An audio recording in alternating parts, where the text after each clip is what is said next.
Muy pero muy bienvenidos. El mundo está en un punto de inflexión, lo sentimos en el aire que respiramos, en el clima cada vez más impredecible, en las noticias que muestran migraciones masivas y en la incertidumbre que se esconde en nuestros trabajos con el avance de la tecnología, puntualmente la inteligencia artificial, y en nuestras ciudades también la desigualdad crece a pasos agigantados. Nunca antes la humanidad había tenido tanto poder tecnológico ni tanta interconexión virtual, pero al mismo tiempo nunca había estado tan expuesta a un entramado de crisis que parece desbordarnos. Este encuentro con Emilio, como todos los que tenemos, no será un diagnóstico frío ni un listado de catástrofes inevitables, será un llamado a la conciencia, será, como solemos hacerlo siempre, un viaje crítico y esperanzador a través de 5 grandes ejes. No vamos a caer en el optimismo ingenuo, ni en el pesimismo paralizante, ni en rollos conspiranoicos, no es nuestro estilo. Intentaremos mirar de frente los problemas y preguntarnos ¿qué pasaría si en lugar de parches superficiales buscamos transformaciones reales donde el cuidado del planeta, la igualdad y la dignidad humana fueran el centro de cada decisión? Muy bienvenidos a todos, quédate con nosotros, suscríbete, dale like al vídeo, déjanos comentarios y comparte. Te invitamos a contribuir con la difusión de este vídeo. Vamos a una breve presentación y ya volvemos con él. El cambio climático ya no es una amenaza lejana.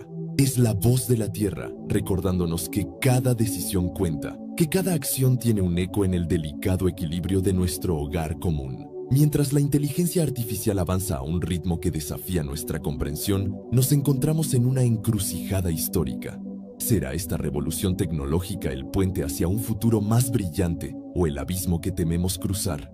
En nuestras ciudades, en nuestros barrios, la desigualdad sigue trazando líneas invisibles que nos separan. Nuevas alianzas emergen, tensiones antiguas resurgen. Este nuevo orden mundial nos plantea una pregunta fundamental. ¿Hacia dónde nos dirigimos realmente? 5 temas. 5 desafíos que pueden fragmentarnos o convertirse en el catalizador de nuestra unión más profunda. La Tierra respira, pero cada vez con más dificultad. El cambio climático no es futuro, es presente. Quien menos contamina es quien más sufre. La justicia climática es urgente. La tecnología conecta, pero también concentra poder en pocas manos. El mapa de la riqueza coincide con el mapa de la contaminación histórica. Los problemas globales son usados como armas geopolíticas. El bien común queda atrapado en disputas de poder. Las migraciones no son un delito, son la respuesta humana al colapso. El mapa no está escrito en piedra, podemos redibujarlo. El futuro depende de lo que hagamos hoy.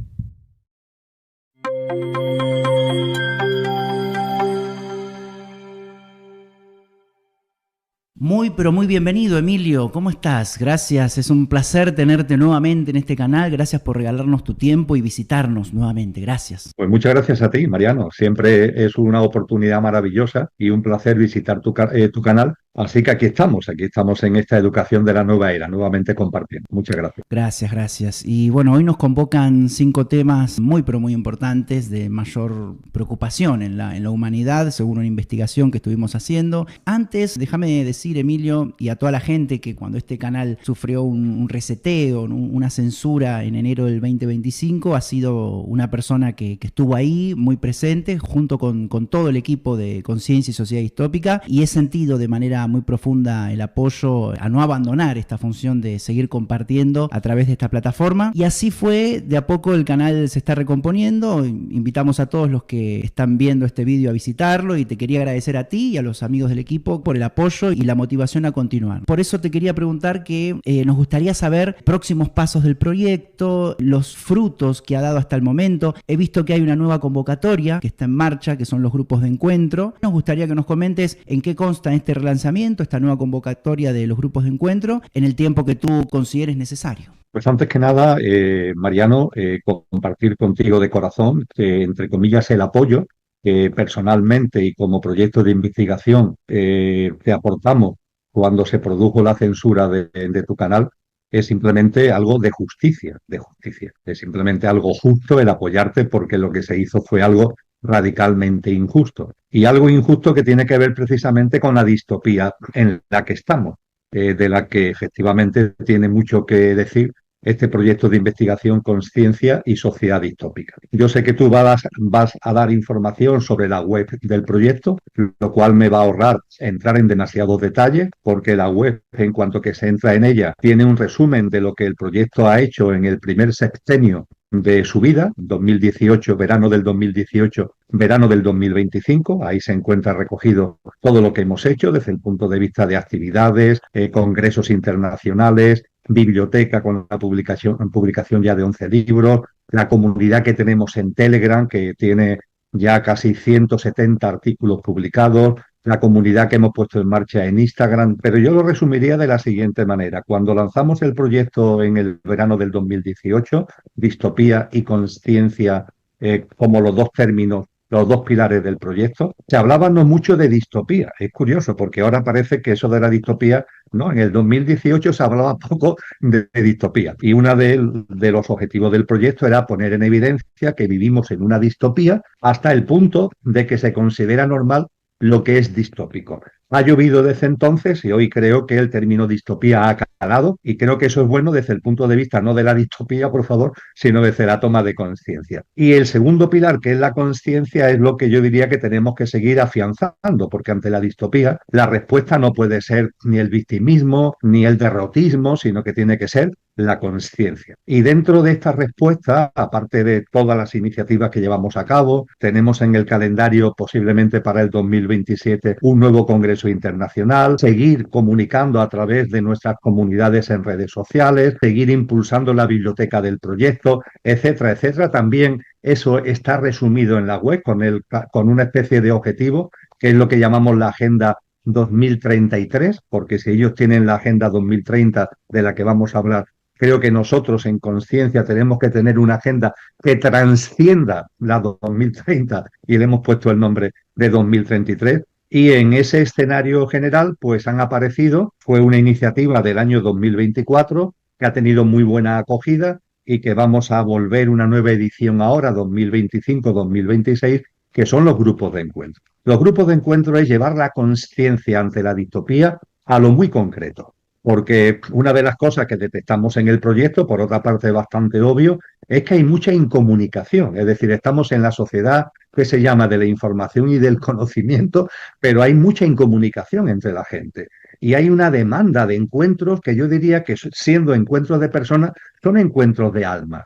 Y a partir de ahí estos grupos de encuentro con temáticas distintas para que cada cual, en función de sus preferencias, pueda centrarse en un asunto o en otro, pues con temáticas distintas, pero tienen siempre ese telón de fondo, un encuentro de almas en torno a la conciencia y en torno a una reflexión conjunta que lógicamente tiene un coordinador, como es en tu caso en el grupo de encuentro que tú encabezas, pero donde se intenta de alguna manera incentivar la participación, la reflexión en común, etcétera, etcétera. Y es lo que ya te digo, hemos puesto en marcha en el curso 24-25 y ahora nuestra intención, a partir de octubre precisamente, es volver a ponerlo en marcha para el curso 2025-2026. Pero bueno, tú has sido más activo que yo en cuanto a los grupos de encuentro, porque diriges uno de ellos, así que seguro que incluso puedes aportar más de lo que yo acabo de compartir. En mi caso el grupo está activo y culminará el 20 de diciembre, ¿no? En esa fecha llegaremos a 19 encuentros. Estamos ahí desde abril juntándonos sábados por medio, así que muy feliz de formar parte de la iniciativa, y también felicitaciones por, a partir de octubre se van a lanzar diferentes temáticas. Invitamos a todos a visitar la web, que ahí están todos los detalles para inscribirse, ¿no? La web la están viendo en pantalla, que es www.sociedadistópica.com, y también muchas felicitaciones por la expansión en las redes sociales. He visto que también están en Instagram, así que invitamos a seguiros en esa red, y la pueden encontrar como Conciencia y Sociedad Distópica en Instagram, que también lo estarán viendo en pantalla, y también la comunidad de Telegram, ¿no? Que ya viene desde hace mucho tiempo, que está ahí generando comunidad y también con muchos artículos muy interesantes que tengo la fortuna de seguir, así que animamos a todos. El 1% más rico emite más dióxido de carbono que los 5.000 millones más pobres. La crisis ambiental es el mayor desafío de nuestra era. El planeta se recalienta mientras los ecosistemas se degradan. El modelo extractivista choca con los límites de la Tierra. como todos sabemos, no es solo una crisis ecológica de gases y temperaturas, ¿no? Es una crisis de desconexión espiritual con la Tierra. Hemos olvidado que somos parte de su tejido vital. Están sucediendo muchas cosas, ¿no? Incendios, sequías, inundaciones, huracanes, deshielos, danas. Y bueno, son mensajes de alerta que nos invitan a despertar y recordar nuestra interdependencia. Pero también encierran una oportunidad, ¿no? Impulsar una humanidad más consciente, más colaborativa y más solidaria. Acabamos de hablar de conciencia y como reflexión inicial con relación al cambio climático, creo que debemos retomar la conciencia y además es una reflexión inicial sobre el cambio climático que vale también, seguro, para los otros temas que vamos a ir viendo. Desde la conciencia, cuando abordamos una temática, debemos ser conscientes de que el diccionario nos dice que conciencia es conocerse a uno mismo en nuestra auténtica dimensión, que no solamente es perecedera, sino que también es imperecedera, nuestra dimensión que decimos en Occidente álmico-espiritual. En segundo lugar, conocer la realidad que nos rodea, los signos de los tiempos, que decía Cristo Jesús, hay que conocerlo. Y en tercer lugar, la interacción entre el conocimiento de uno mismo y el conocimiento de la realidad que nos rodea. Esa conciencia, cuando abordamos los temas que vamos a abordar, nos debe llevar a ser absolutamente honestos con nosotros mismos y enormemente generosos con los demás. Quiero decir con esto que estamos en una sociedad distópica donde hay muchos interesados en que el análisis y la reflexión sobre los temas fundamentales que tú has elegido muy bien para este encuentro se base en la confrontación, se base en la división y se base en la dualidad. Y que en lugar de unirnos nos separe, lo cual tiene bemoles, es decir, que reflexionar sobre los grandes temas que tenemos por delante individual y colectivamente, en lugar de unirnos, nos divida y nos separe, tiene bemoles. Pero es lo que ellos quieren, es lo que ellos pretenden. Creo que es muy importante que cuando abordamos la reflexión seamos conscientes de que ninguno estamos en posesión de la verdad, que lo que hacemos es someter a los otros nuestras consideraciones, consideraciones que deben ser honestas porque deben estar basadas en un cierto rigor, no en lo primero que se me ocurra o en la primera cosa que me pase por las redes sociales, sino que tenga un cierto rigor. Y desde luego en el convencimiento de que con relación, ya que hablábamos antes de grupos de encuentro, con relación a los encuentros que podemos tener sobre estas temáticas, ser consciente que los puntos de encuentro no se buscan, se crean, se crean. Los puntos de encuentro no se buscan, no están más allá de la primera esquina a ver, esperando que los encontremos, no. Los puntos de encuentro se crean. Dicho esto, como hipótesis para la consideración de aquellos que nos escuchen, en el proyecto Conciencia y Sociedad Distópica hemos publicado un texto monográfico sobre el cambio climático, que tiene como título precisamente El cambio climático, una aproximación consciente. Creo que en ese texto se pone, evidentemente de manifiesto, se pone, y lo sometemos, insisto, al discernimiento y el sentido común de cada cual, de que el cambio climático es un fenómeno multifacético, multicasual. No hay una única causa, punto primero. Y punto segundo, siendo un fenómeno multicasual, es indudable que la mano del ser humano está influyendo cada vez más en lo que llamamos cambio climático. Y claro, cuando hablamos de la mano del ser humano, también hay que afinar un poquito más, porque es la mano del ser humano, pero a través de un sistema socioeconómico que es depredador. La hipótesis para la consideración de que estamos en un sistema depredador lo puso ahí sobre la mesa ni más ni menos que Albert Einstein. Que yo sepa, fue el primero que señaló este sistema como depredador y a partir de ahí como un sistema depredador que afecta en general al medio ambiente y al hábitat de supervivencia de la humanidad más específicamente.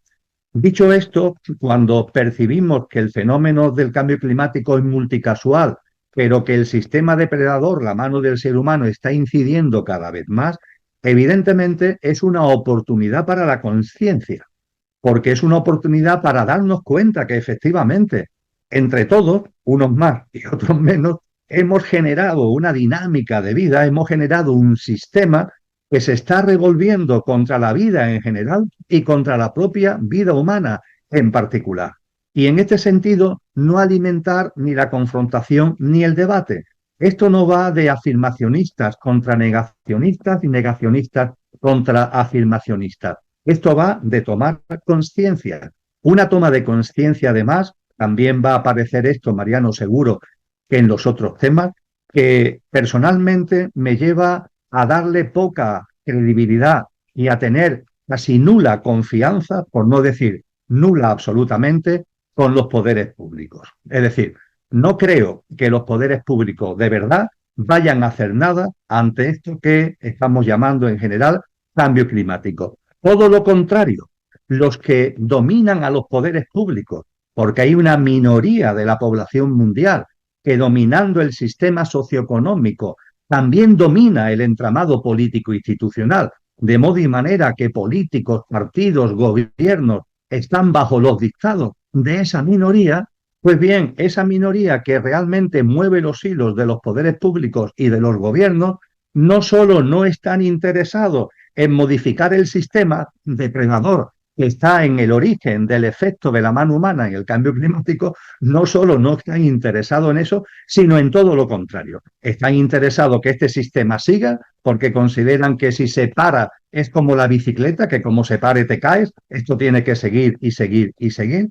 Y junto con eso están también obsesionados por sacar lucro de los efectos del cambio climático, lo cual es el no va más. Es decir, no solamente no se actúa ante el sistema socioeconómico, que es una de las causas que está en el cambio climático, sino que además, para colmo, se intenta que ese sistema se lucre a través del cambio climático. Y esto lo estamos viendo con el lanzamiento de unos sectores verdes que realmente están siendo promovidos por las propias corporaciones transnacionales que están detrás del sistema socioeconómico y que han visto que la etiqueta de verde mira por dónde le puede dar negocio cuando realmente de verde no tienen absolutamente nada, sino todo lo contrario, que están aprovechando lo teóricamente verde para destrozar más la naturaleza, cosa que está pasando, pongamos por caso, con las grandes implantaciones de placas solares, que no solamente en España, sino en muchos sitios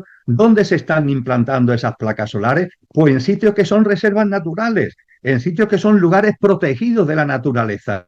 Pero ¿tiene sentido decir que promovemos unas nuevas energías para, de alguna forma, preservar la naturaleza y la propia instalación y el funcionamiento de esas energías conlleva la destrucción de la naturaleza? Esto es uno de los muchos ejemplos que podemos poner de manifiesto para no caer en el engaño. Y claro, yo me encuentro que los afirmacionistas, por así decir, del cambio climático, no se dan cuenta que a los poderes públicos le importa un bledo y que ninguno de los poderes públicos está poniendo el dedo en la llaga del sistema socioeconómico, que es una de las razones fundamentales de esa mano humana que incide, entre otras cosas, en el cambio climático, pero es que tampoco se dan cuenta de la utilización torciocera que están haciendo de los efectos del cambio climático aquellos que teóricamente hablan de ellos.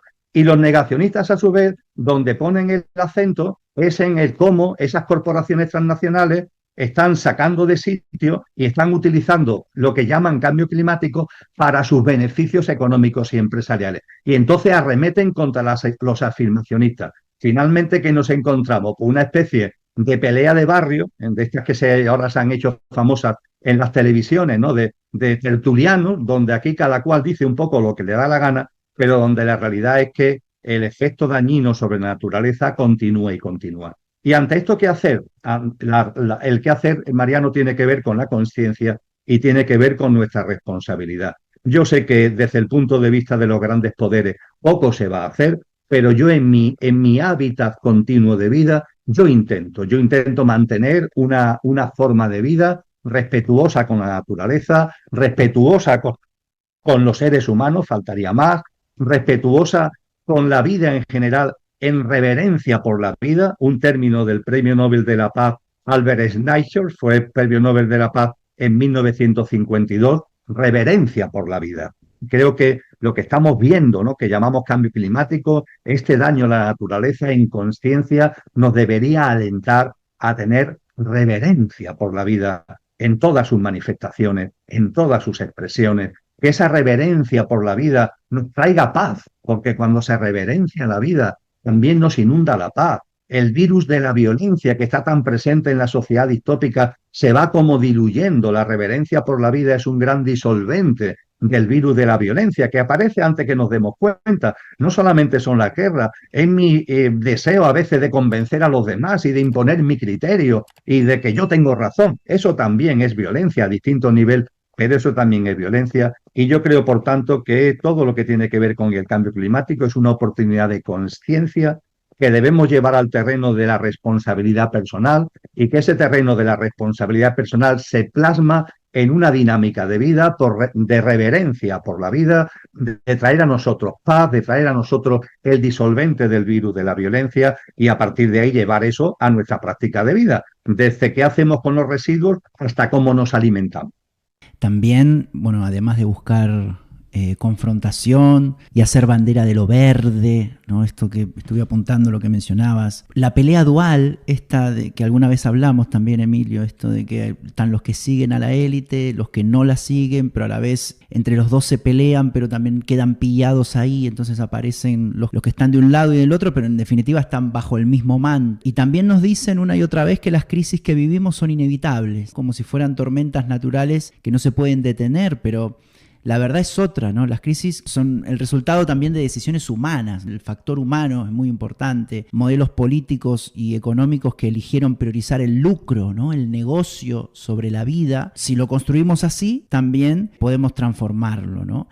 Por ejemplo, los jóvenes. Los jóvenes heredan un planeta degradado, heredan deudas ecológicas y sociales que no pidieron, y sin embargo son ellos quienes levantan banderas del cambio, quienes marchan por el clima, se están viendo muchas manifestaciones, imaginan nuevas tecnologías, saben usar las nuevas tecnologías, no aceptan esto de que es inevitable y no hay alternativa, y hoy se les margina de los espacios de decisión política. Yo creo que es importante darles voz, darles poder, abrirles las puertas de los gobiernos, los foros internacionales y los parlamentos. Invertir en la juventud es invertir en un futuro justo y sostenible. Y también la crisis climática es un espejo de cómo vemos nosotros la naturaleza, porque la hemos tratado como un recurso infinito, olvidando que es un sistema vivo del que dependemos. El antropocentrismo, ¿no? Esto de creer que el ser humano es el único, es el centro del universo, y el extractivismo nos han llevado al borde del colapso. Durante demasiado tiempo se ha invisibilizado a quienes ya saben convivir con la naturaleza, como por ejemplo campesinos, comunidades indígenas, y ellos no aparecen en las cumbres internacionales. No sé, yo no vi ningún campesino ni ningún indígena en los grandes foros que se hacen de cambio climático. No hablan ellos en los grandes escenarios, pero son quienes sostienen la vida desde abajo. La esperanza está, creo yo, Emilio, y ahora me compartirás qué es lo que opinas, pero amplificar esas voces. Los jóvenes, las personas que ya viven en consonancia con la naturaleza, proteger sus territorios, aprender de sus saberes. Los indígenas saben mucho de la naturaleza y de los ciclos, cómo funciona lo natural, porque viven de ella. Pero el futuro no se va a construir solo desde Silicon Valley o Davos, sino también desde las comunidades que resisten y crean en silencio. No son escuchados, pero crean en silencio. Y para eso, Mariano, que estoy totalmente de acuerdo, debemos utilizar vías alternativas. Es decir, las vías antiguas están absolutamente controladas por los que dominan y controlan el sistema socioeconómico. Gracias al dominio del sistema socioeconómico controlan el entramado político institucional y también el complejo tecnológico y el complejo militar. Ante eso tenemos que buscar alternativas. La tecnología, de las que hablaremos después, parte de esas vías alternativas. De hecho, es algo que a los que gobiernan, más o menos en este mundo, es algo que enormemente, porque se les escapa de control. Las tecnologías que ellos intentan dar y controlar todavía al menos son muy abiertas y nos permiten generar flujos de información, flujos de comunicación, como ahora modestamente estamos haciendo tú y yo, y eso debemos incentivarlo lo más posible. Desde luego, el papel de la juventud en todo, y muy especialmente estamos compartiendo, es fundamental.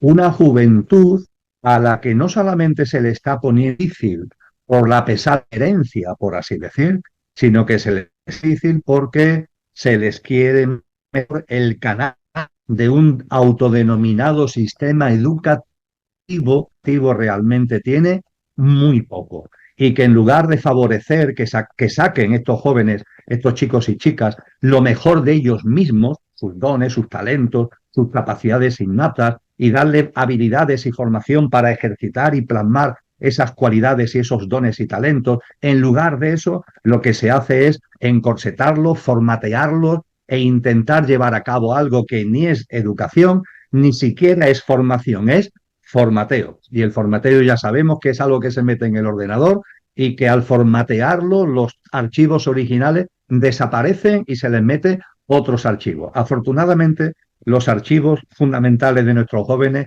no se pueden borrar, pero se le intenta encriptar. A partir de ahí, creo que tenemos que darle, como tú muy bien has dicho, voz y protagonismo y confianza, confianza. No mirar a la juventud con recelo. Además, sin olvidar que toda persona es un alma encarnada y que en los jóvenes de ahora hay muchas almas que llevan ya un gran recorrido en conciencia y que sí, son jóvenes en cuanto a su edad física actual, pero son almas que tienen muchas de ellas un gran recorrido. Entonces hay que confiar. A los padres y a las madres les invito en particular a que no pretendan que sus hijos sean lo que ellos quieren que sean, sino que les ayuden a ser lo que son, que les ayuden a ser lo que son. El sistema educativo, que yo conozco muy bien porque he estado más de 3 décadas dando clases en la universidad, sucede exactamente lo mismo. La llamada a los docentes, a los maestros, maestras, profesores, profesoras, a que no se apague la llama de la educación. El sistema intenta apagarlo. Que no se apague la llama de la educación, que mantengamos esa vocación, que mantengamos esa llama activa, ayudando a los chicos y chicas, repito, a que sean lo que son, ejercitando, sacando y poniendo en valor, porque le vas a beneficiar a ellos, pero nos va a beneficiar a todos lo que son sus dones y sus talentos. Es fundamental lo que acaba de compartir Mariano con relación a la juventud. Y a partir de ahí, por supuesto, no solamente la juventud. Esto es una tarea compartida en la que todos tenemos cosas que hacer y en la que todos podemos aportar nuestra grano de arena, viéndonos como almas que vamos caminando de la mano, que estamos aquí encarnadas a la vez en este maravilloso plano humano, ese maravilloso plano humano que los que detestan al humano de verdad, esos que dominan este sistema, detestan la vida, detestan la verdadera vida humana, nos quieren deshumanizados, nos quieren desnaturalizados, y a partir de ahí la respuesta es la conciencia. No hace mucho falleció ese gran, para mí, sin duda, sabio chileno que fue Gastón Sublet. Y Gastón Sublet nos decía, pero por favor, ¿cómo no nos damos cuenta, hablando del sistema depredador al hilo de Albert Einstein, cómo no nos damos cuenta que hemos convertido esta vida en un infierno,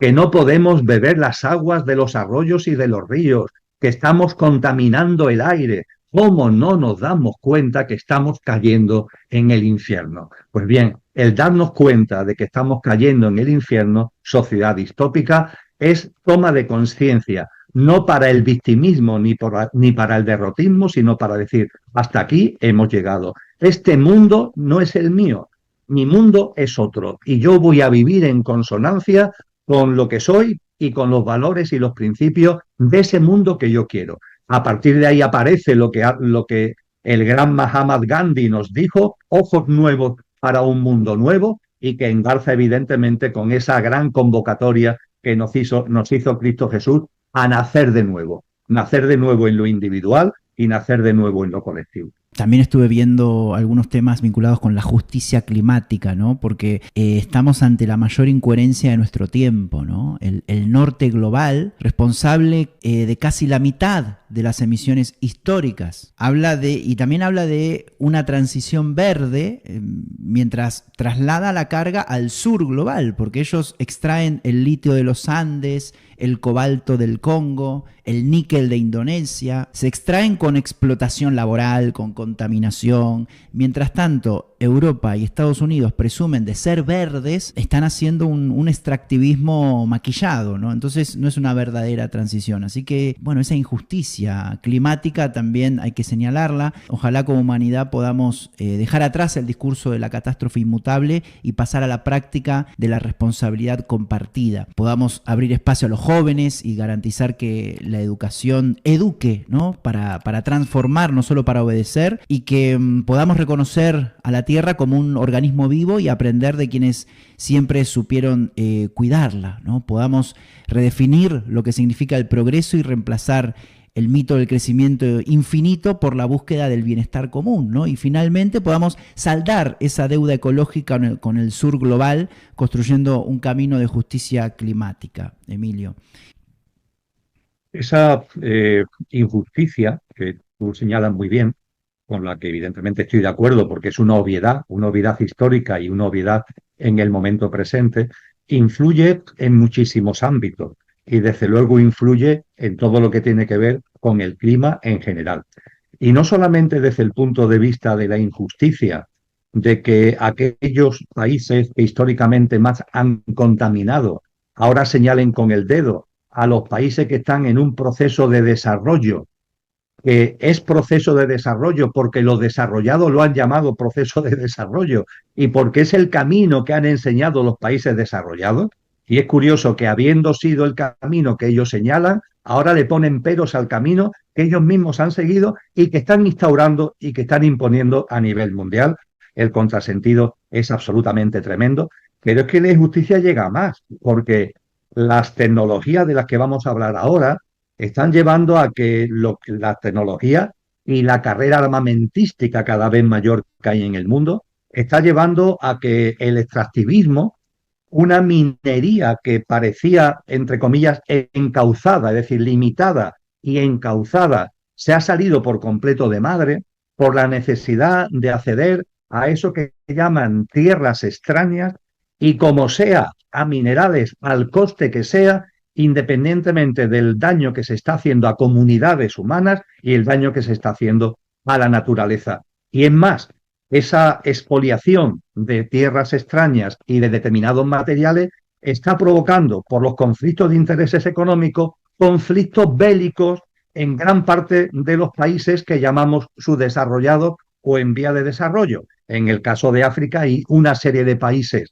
que me sé de memoria, pero es demasiado largo como para exponerlo, que están viviendo auténticas masacres de seres humanos, niños, ancianos y mujeres incluidos, porque las corporaciones transnacionales están incitando golpes de Estado, guerras civiles, con el objetivo precisamente de hacerse con el control de esas tierras que poseen tierras extrañas, esos materiales que para ellos valen su peso en oro y que como para ellos el fin justifican los medios, hacen lo que hace falta contar de hacer lo suyo. Con lo que podemos darnos cuenta, lo seguiremos viendo, de que cuando abordamos estos grandes temas que afectan a la humanidad, podríamos decir que es poliédrico, ¿no? Porque un asunto está íntimamente relacionado con otro, y el otro con el otro, y el otro con el otro. Es como un poliedro donde no se pueden analizar las cosas por separado, sino que cuando vamos analizando cada cosa con rigor, nos vamos dando cuenta de que todo está engarzado.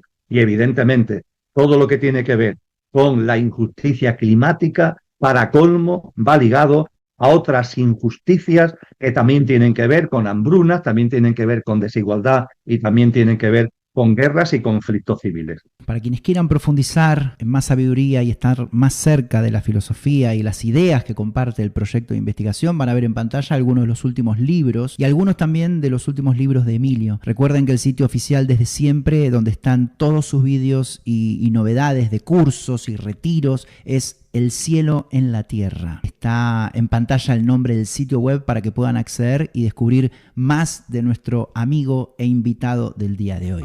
El 70% de los nuevos empleos podrían estar mediados por la inteligencia artificial antes del 2030. La innovación avanza a velocidad inédita, pero también concentra poder y genera riesgos éticos. Usar la tecnología para servir a las personas, no para controlarlas. La inteligencia artificial tampoco es un ente ajeno, como dice muy bien Emilio, todo tiene que ver con todo. La inteligencia artificial es un reflejo de nuestra propia conciencia, lejos de ser una amenaza, puede ser una oportunidad para soltar viejas estructuras, abrirnos a nuevas formas de vivir y trabajar, porque más allá de los algoritmos existen dimensiones irreemplazables, ¿no? Como la empatía, la creatividad, el amor, el cuidado, los sueños, que nos invitan a reimaginar el futuro del trabajo como un espacio de evolución personal y colectiva, ¿no? Cuando hablamos de tecnologías, Mariano, creo que deben ir por delante varias cosas. Las tecnologías son fruto de la evolución en conciencia de la humanidad. Hay que tenerlo en cuenta. Es decir, hay una ligazón entre la evolución tecnológica y la conciencia humana. Ahora bien, esta humanidad tiene todavía, yo espero que en el nuevo ciclo humano que está anunciado eso sea superado, esa carencia, pero tenemos la carencia de que cuando hablamos de tecnología, solo hablamos de tecnología de la materia. Las tradiciones espirituales, los grandes maestros y maestras nos han enseñado que hay unas tecnologías de la conciencia. Es decir, que el ser humano, cada uno, y la humanidad como colectivo, tenemos una serie de capacidades y de facultades que se van haciendo patentes, están latentes y se van haciendo patentes en la medida en que vamos expandiendo nuestra conciencia y evolucionando espiritualmente. Como no se trata ahora de entrar de lleno en esto, pongo como ejemplo una película.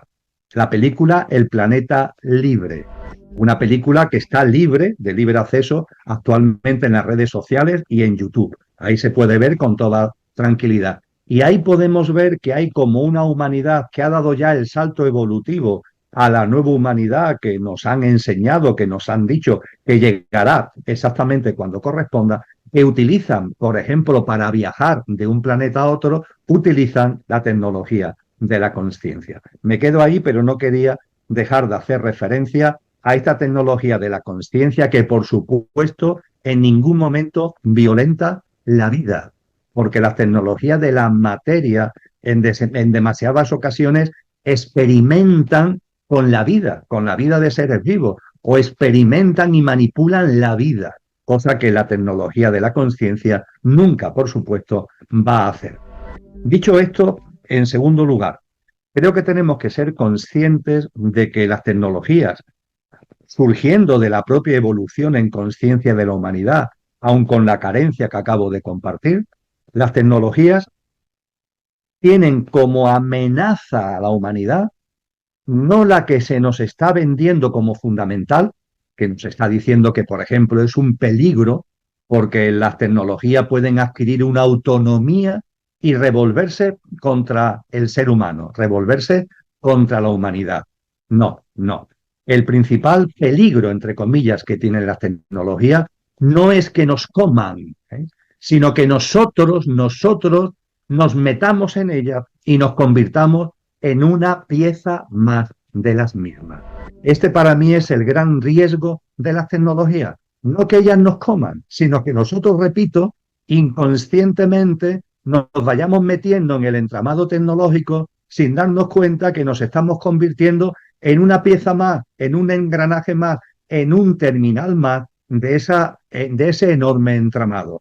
La película Matrix, de finales del siglo XX, creo que de 1999. En la película Matrix, los seres humanos están enchufados, aquí en la nuca, tienen unos cables que los enchufan a una realidad virtual.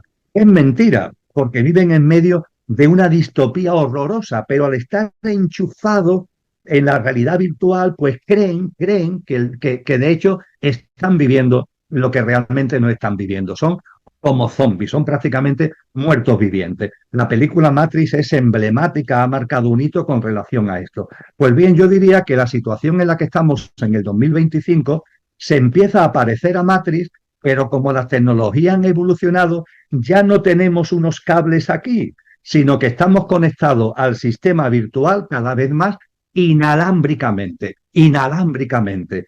Y a esa conexión inalámbrica, hombre, que si somos conscientes se le puede sacar partido en términos de conciencia, aquí estamos tú y yo usando modestamente las tecnologías en términos de conciencia, pero que cuando no se tiene levantada la bandera de la conciencia, se corre el grave riesgo de que tú mismo te metas en el sistema, estés enchufado inalámbricamente al sistema y te crees que estás viviendo cuando realmente no estás viviendo. Te has convertido en un superviviente en medio de un gran entramado tecnológico que lo que hace es convertirte en un ser no humano, sino infrahumano, en lo que tiene que ver mucho el transhumanismo, el ser humano que se mete en el sistema, que además va metiendo a sí mismo implantes, sensores, chips, híbridos, etcétera, etcétera, y realmente olvidando nuestra dimensión imperecedera al microespiritual y viviendo de una forma evanescente y absolutamente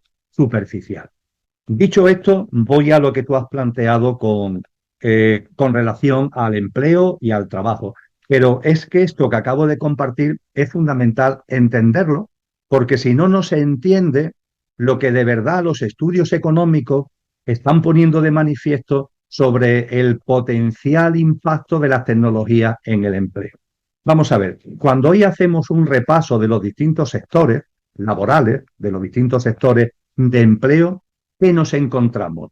Que unos son más frágiles y otros menos frágiles en cuanto a que la inteligencia artificial entre como un elefante en una chacarrería, llevándose por delante los puestos de trabajo que hay en esos sectores. Y cuando hablo de frágiles y de menos frágiles, ¿a qué hago referencia? A sectores que se vienen deshumanizando o a empleos que se están manteniendo con el baluarte y el valor añadido de la humanización. Yo me atrevería a decir que no más allá del 2030 o 2032, creo que el 2030, fecha que ellos han elegido, no la han elegido por casualidad, seguro que tienen su motivo. Pues bien, de aquí al 2030, como mucho el 2032, vamos a ver la desaparición de una enorme cantidad de empleos que previamente se han deshumanizado. Pongo un ejemplo. Si un médico o médica, si un doctor o doctora, lo que es el ejercicio de la medicina se convierte en una actividad deshumanizada, salvo temas muy especializados, cirugía, etcétera, etcétera, salvo temas muy especializados, la inteligencia artificial va a entrar a tope, porque para que yo tenga delante a un señor o una señora que no tiene realmente conmigo un contacto humano, no tiene una humanidad empática conmigo como paciente, y que lo que se limita es a contarme lo que ha leído en los libros, lo que le han dicho en la Facultad de Medicina, y a lanzármelo y a aconsejarme el fármaco A, B o C, porque es el que le han dicho que tienen que... Para eso mucho mejor la inteligencia artificial, porque va a tener mucha más capacidad de barrer información, de barrer datos y de darte lo que ese doctor o doctora que se ha olvidado de la humanidad en el ejercicio de la medicina, pues te puede aportar. Pongo ese ejemplo. Si lo que queremos, pongamos por caso, es que cuando vamos a un supermercado, lo que queremos es simplemente a la hora de pasar por caja, es algo muy rápido y donde simplemente pli, se vayan pasando los productos, nos den la factura y nosotros en efectivo o no, cada vez más, con tarjeta de crédito paguemos, la inteligencia artificial va a entrar a mansalva en eso. Pero si yo como cliente, yo sí valoro que haya una persona en casa que me saluda y a la que yo saludo, y que esa persona además, como yo suelo ir al sitio con cierta frecuencia y soy un cliente entre comillas habitual, pues yo ya más o menos, aunque ella a mí no me conozca, esa persona, porque somos muchos los clientes, pero ya esa persona la conozco y hasta cierto punto ha formado parte, ha pasado a formar parte de mi vida. Si mantenemos en el empleo la relación empática y humana, podríamos decir que eso es un seguro para el empleo. Si el empleo se deshumaniza, la entrada de la inteligencia artificial va a ser completa porque va a hacer el trabajo mucho mejor que el trabajador que ya deshumanizado lo estaba llevando a cabo. Esto puede parecer algo muy teórico, pero yo le diría a las personas que están viendo este vídeo que repasen su vida cotidiana, que repasen, hablábamos antes de la educación, por ejemplo. Claro, si la educación es puro formateo, si la educación son simplemente unos planes de estudios que hay que implantarle a los chicos y a las chicas de la manera que sea, etcétera, etcétera, pues evidentemente eso un robot dentro de un tiempo lo podrá hacer magníficamente. Si estamos hablando de una relación empática con el niño, con la niña, con el joven, si estamos hablando de eso, no, porque ahí hace falta un componente humano de valoración de emociones, de valoración de esos dones o talentos que podemos tener y que hay que poner en valor. Entonces, si estos componentes humanos vamos quitándolo de en medio, que es lo que se viene haciendo, por cierto, en muchísimos sectores, eso es ni más ni menos que preparar el terreno para que la inteligencia artificial entre abruptamente destruyendo multitud de empleos. Podríamos poner ejemplos de abogados, podríamos poner multitud de ejemplos, Mariano, que incide exactamente en lo mismo. Si me permites, hasta este tipo de cosas. Es decir, si se trata de lo que aparecemos aquí en pantalla, ¿no? En una conferencia, bueno, pues qué más da que tú y yo fuéramos dos avatares, ¿eh? Si lo que vamos a compartir es, en definitiva, una serie de datos, de información, pues posiblemente dos avatares cruzarían datos y a la gente le daría una información, pero creo que tú y yo estamos poniendo en valor algo que un avatar no puede hacer, que es lo que tiene que ver con lo humano, no con lo infrahumano, con lo humano como perfecta conjunción de lo perecedero y de lo imperecedero. Y esta parte imperecedera, esta dimensión álmico-espiritual, esta esencia divinal, como decía San Juan de la Cruz, que tenemos y que tenemos que potenciar y que tenemos que plasmar, es lo que le da el valor añadido que sin duda ninguna la inteligencia artificial nunca va a tener. Hoy, precisamente antes de tener contigo el encuentro, Mariano, no es santo de mi devoción, la verdad, pero leía una entrevista con Yuval Harari. Y Yuval Harari, en esa entrevista, la puedes encontrar seguro en redes, porque yo la he leído esta misma tarde, dice, ojo, porque nos quieren convencer que la inteligencia artificial tiene conciencia.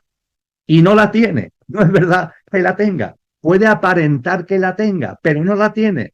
Y eso no lo dice Yuval Harari, eso ahora lo digo yo. No lo tiene, ¿por qué? Porque no tiene el componente imperecedero que sí tenemos los seres humanos. Es que la conciencia no tiene que ver con el cerebro, es que la conciencia no tiene que ver con el conocimiento. La conciencia, como hemos dicho desde el principio, es mucho más. Y eso es lo que tenemos que poner en valor. Sí, totalmente. Los robots pueden ser programados con infinidad de datos, pero nunca le van a depositar en el robot un alma, ¿no? Un alma, una conciencia, ¿no? Porque eso es algo mucho más elevado. Y además, Emilio, la inteligencia artificial está muy monopolizada por sus productores, lo cual conduce también a mayor desigualdad, que es el próximo tema que vamos a ver. Porque vivimos en un mundo donde la tecnología promete democratizar el acceso a servicios esenciales, pero en la práctica ocurre lo contrario. La inteligencia artificial concentra el poder en manos de unas pocas corporaciones gigantes, como son OpenAI, Google, Microsoft, Meta y Amazon. Estas 5 compañías controlan los modelos de inteligencia artificial más avanzados. ¿Qué significa esto? Son ellos quienes deciden quién accede, bajo qué condiciones y a qué costo. Entonces, gobiernos pequeños, universidades sin recursos o pymes innovadoras van a quedar en clara desventaja. Y además también se hacen del nuevo petróleo. Son nuestros datos personales. Meta controla la comunicación global a través de, conocemos todos, ¿no? WhatsApp, Instagram y Facebook. 3 grandes monstruos de la comunicación global. Google domina las búsquedas de Internet y más del 80% de la publicidad digital en algunos mercados. Ambas compañías convierten nuestra intimidad en mercancía, es decir, recolectan datos masivos y los venden como publicidad ultra dirigida. El discurso suena muy atractivo, ¿no? Una aureola de bondad, conectar mejor a consumidores y marcas, pero la realidad es que los usuarios pierden control sobre su privacidad mientras las grandes empresas se enriquecen. Y detrás de ese discurso de innovación y progreso se ocultan millones de empleos destruidos y, como tú bien decías, Emilio, deshumanizados, y una brecha digital que deja atrás precisamente a quienes más necesitarían el apoyo de la tecnología. Nada, ojalá se pueda regular con principios éticos y de justicia social. La tecnología no debe reemplazar a la humanidad, sino potenciarla, y si no la regulamos, seguirá ampliando las desigualdades en lugar de reducirlas. Tener cuidado de nosotros no quedar abducidos, porque de esos ejemplos sobran. Las redes sociales están programadas para maximizar el tiempo de uso porque sus ingresos dependen de la publicidad. ¿Y qué significa esto en la práctica? Que un vídeo de cotilleo sobre la vida de los famosos tiene más visibilidad que un contenido de conciencia y de educación. Incluso hemos vivido censura en nuestro canal, en este canal. Cierres de canales como este, que su intención solo es sembrar semillas de conciencia, pero los algoritmos no priorizan lo más sano o lo más útil, sino lo más adictivo, aunque eso genere polarización, desinformación y miedo. Como suscribo lo que has compartido, y finalmente nos lleva también a nuestra propia responsabilidad, ¿sí? Que es lo que nunca debemos olvidar, que cada uno tenemos también nuestra responsabilidad. En última instancia, del uso de las tecnologías que yo hago, el responsable soy yo. Pueden querer influirme, pueden querer manipularme, por supuesto que me quieren controlar, monitorear, pero del uso que yo hago de las tecnologías, el responsable soy yo. El no caer en la abducción en la pantalla, el responsable soy yo. El que cuando me llega algo, el divulgarlo, el reproducirlo, el responsable de esa reproducción soy yo. Yo soy el responsable de eso que me ha llegado y que me ha llamado la atención, antes de enviárselo a otra persona, contrastar que es cierto, contrastar que es verdad. No simplemente como me gusta, lo reproduzco, porque de esa forma ponemos en marcha cadenas interminables de desinformación, de falsas noticias, de rumorología que consideramos información, etcétera, etcétera. Y ahí la responsabilidad es mía. Y la responsabilidad es mía desde el punto de vista de acotar en mi tiempo de vida, en mi día a día, qué tiempo le dedico al móvil, qué tiempo le dedico al ordenador, acotarlo y no dejarme meter en una dinámica loca en donde finalmente, como decíamos anteriormente, nos yendo en un entramado tremendo y nos estamos convirtiendo transhumanamente en una pieza más de ese entramado. Así que a todo lo que hemos unido, a todo lo que hemos compartido, uno, ya lo hemos dicho antes en la otra temática, lo vuelvo a decir ahora, oye, también que no caigamos en el victimismo, que es que nosotros tenemos una responsabilidad y que el uso que yo hago de las tecnologías, por más que haya unos aires, unos vientos que me quieren llevar por aquí y por allí, pero yo me puedo poner, como hizo Ulises, ¿no?, en el famoso barco, yo me puedo poner en el centro del barco bien agarrado e intentar que este huracán no me lleve para un lado y para otro, ¿no? Hoy, 26 personas poseen más riqueza que 3.800 millones de seres humanos. Las brechas de riqueza, poder y oportunidades marcan la vida de millones. La desigualdad no es natural, es el resultado de decisiones políticas y económicas. Sabemos que la pobreza no es solo falta de recursos, también refleja nuestra conciencia y cómo distribuimos la riqueza y las oportunidades y nuestra capacidad de poder incluir, de poder integrar, de poder unir. Y la desigualdad nace de la ilusión de separación, de creer que podemos prosperar sin cuidar al otro, sin empatizar y sin colaborar. Y superarla implica reconocer que la verdadera riqueza no está en lo que poseemos, sino en lo que damos.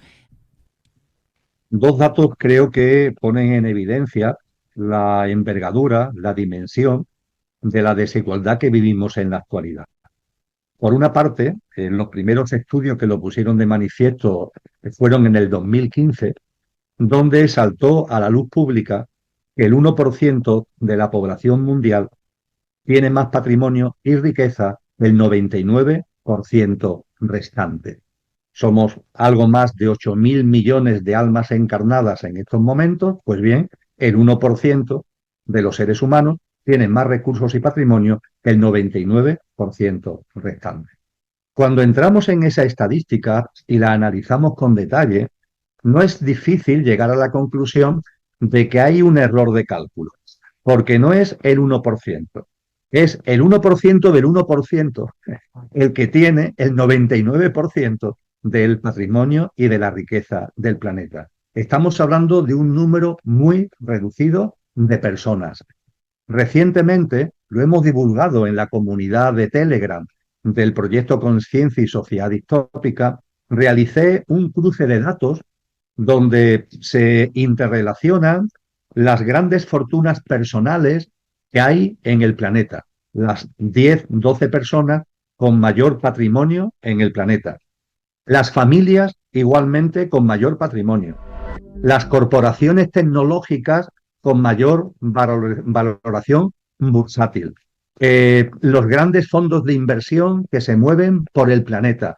Y cuando tú toda esa información la vas mezclando, la vas interrelacionando, la conclusión finalmente, Mariano, es que estamos hablando de 30, 40, 50 personas, no más, que son las que de verdad tienen en sus manos, lo decía antes y ahora ya de una forma más concreta lo constato, tienen en sus manos el sistema socioeconómico. Nunca antes ha habido tamaña desigualdad. Y nunca antes los imperios que siempre han existido, que es el imperio romano, que es el imperio español, que es el imperio británico, siempre han existido imperios, pero ahora hay un nuevo tipo de imperio, el imperio de las megacorporaciones transnacionales, que son realmente las que dominan el mundo junto con esa minoría de personas. De hecho, estas megacorporaciones, sus paquetes accionariales pertenecen a esta minoría de personas. Y estas grandes corporaciones son un nuevo imperio. Es el imperio que en estos momentos rige en el planeta y que se mueve por el planeta sin barreras, sin límites y con el entramado político institucional a su servicio y a sus órdenes. Este es un dato tremendo que es, a mi juicio, incontestable de la realidad actual. El otro dato también incontestable, los datos que tenemos sobre las hambrunas que hay en el planeta, las personas que cuando se levantan, si es que se levantan, cuando se despiertan, si es que han dormido por la mañana, no saben si van a comer durante el nuevo día, no lo saben. Lo más probable es que no, pero es que no lo saben. Y en esa situación tenemos en la actualidad a casi 900 millones de personas. Hay 2 personas en el mundo que tienen un patrimonio por encima de 400.000 millones de dólares, que tiene bemoles, 400.000 millones de dólares. El primero en llegar a esa cifra fue el célebre Elon Musk. Y recientemente, a principios de septiembre, por los valores bursátiles de Oracle, el cofundador de Oracle ha superado a Elon Musk y se ha puesto ligeramente por encima, también ya en la escala de los 400.000 millones de dólares. Estamos hablando de 2 personas que entre ellas tienen casi un billón de euros, y estamos hablando de 900 millones de personas que no saben si van a comer cada nuevo día. Estamos hablando de una cifra de niños que mueren por hambre en todo el mundo que se acerca a los 3 millones al año. 3 millones al año. La cifra, si lo llevamos a días, si lo llevamos a horas, si lo llevamos a minutos, es tremenda. Creo que esto pone en evidencia lo que, por otra parte, los estudios más serios que se han hecho sobre la desigualdad en el mundo dicen con claridad, Mariano. Esto ya no es desigualdad. Es decir, hemos llegado a un punto donde el término desigualdad ya no vale. Hay que crear un nuevo vocablo, hay que crear una nueva palabra, porque el término desigualdad que venimos usando hace mucho tiempo ya no describe el nivel real de desigualdad que hay en la actualidad. Hay que crear un nuevo vocablo. La foto es muy dura y el sistema socioeconómico lo alienta cada vez más. Volvemos al famoso sistema socioeconómico, pero es que es la gran realidad. Este sistema socioeconómico depredador es depredador en todo. y es depredador también por la injusticia social, por la desigualdad tan tremenda que está originando. Desigualdad entre personas, desigualdad entre territorios. Después hablaremos de la inmigración, por ejemplo, como uno de los que tiene no es la única, pero una de las causas es precisamente esto, ¿no? Y cuando, claro, todo esto lo ponemos en negro sobre blanco, Mariano, la respuesta a la pregunta del qué hacer es francamente compleja, porque yo no quiero lanzar falsas esperanzas ni caer en el voluntarismo. ¿Hay alguna manera de corregir este sistema socioeconómico? ¿Hay alguna manera de que estas pocas decenas de personas, que son las que manejan realmente el cotarro, lo hagan de otra manera? También el paso se transformen ellos mismos para de esa forma transformar su acción con los demás.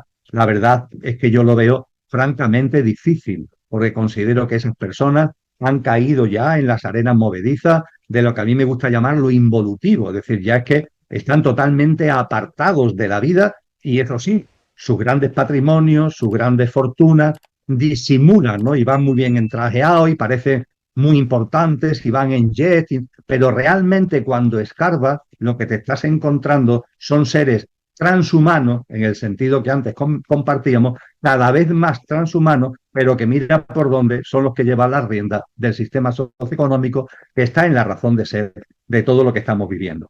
Eso sí, lo que tengo muy claro, muy claro, muy claro, es lo que yo puedo hacer y lo que creo que personas con conciencia podemos hacer. No le sigamos el juego. No le sigamos el juego en los deseos que ellos tienen y que nos quieren implantar a nuestra escala, claro, de acumular, de retener, de poseer. No caigamos en esa dinámica del atesoramiento, de la acumulación. No caigamos en la dinámica de creer que tanto tienes, tanto vales. No, eso es mentira. El valor de la persona no está en lo que se tiene, se está en lo que se es y en lo que se vive. No caigamos en la confusión entre valor y precio. Son cosas totalmente distintas. Hay cosas que tienen un gran valor y tienen muy poco precio. Y hay cosas que tienen un precio astronómico pero no tienen valor ninguno. Hay que poner en valor, eso ya lo decía Antonio Machado, no confundamos valor y precio. Y tengamos una dinámica de vida, y yo sé que es un término que está ya mal visto, pero hay que rescatarlo, Mariano, hay que rescatarlo. Vamos a vivir con sencillez y con austeridad. Esta es la forma de corresponsabilizarme con lo que está pasando en el mundo. Yo no voy a entrar en la dinámica ni del consumismo, ni del atesoramiento, ni de la acumulación. No voy a confundir valor y precio y además en mi práctica de vida voy a regirme por la sencillez y por la austeridad. Y evidentemente en lo que yo pueda, en mi ámbito limitado, por así decir, en lo que yo pueda aportar, en lo que yo pueda ayudar, en lo que yo pueda de alguna forma hacer llegar algo que a lo mejor no tiene que ser dinero. Si lo tengo, pues a lo mejor sí, pero si no lo tengo, se pueden aportar otras cosas a las personas que lo están pasando mal desde el punto de vista socioeconómico. Yo durante mucho tiempo he estado en contacto con temas de albergues, con grupos que atienden a personas sin techo, que lo están pasando mal, y muchas veces ya no es tanto el euro, entre comillas, que por supuesto en muchas ocasiones es muy bienvenido, sino es simplemente la sonrisa, es la comunicación, es el diálogo,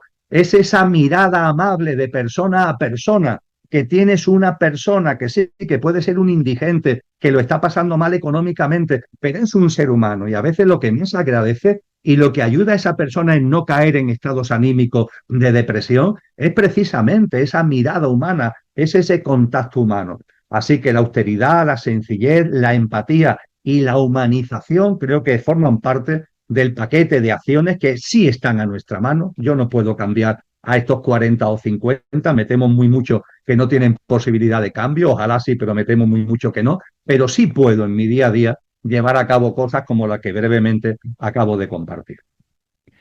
Mientras unos pocos acumulan riquezas y recursos en proporciones impensables, millones de personas quedan excluidas de lo más básico, ¿no? De salud, de educación, vivienda, oportunidades. Y esa exclusión no solo genera frustración y desesperanza, también alimenta la violencia, la polarización, la ruptura del tejido social. Sabemos que un mundo dividido es inevitablemente un mundo inestable, pero hay una verdad que ofrece esperanza. La desigualdad no es un destino, es una construcción política, económica y cultural, y como toda construcción humana puede ser transformada. Algunas salidas concretas se están ensayando. Ahí en el 2021, más de 130 países aprobaron un impuesto mínimo global del 15% a las multinacionales, porque claro, durante décadas y décadas y décadas, grandes corporaciones tecnológicas trasladaron sus beneficios a paraísos fiscales como Irlanda, Luxemburgo, Islas Caimán, evitando así pagar miles de millones en impuestos. Con esta reforma, aunque una empresa mueva su dinero a un país de baja tributación, su país de origen puede cobrar la diferencia hasta llegar a ese 15%, que esto no es solo un ajuste técnico, significa recuperar cientos de miles de millones que podrían invertirse en educación, en salud, en transición ecológica, y que no se entienda, porque siempre que hablamos de esto, algunos dicen, no, bueno, pero ellos son trabajadores, que no se entienda redistribuir con castigar el éxito, sino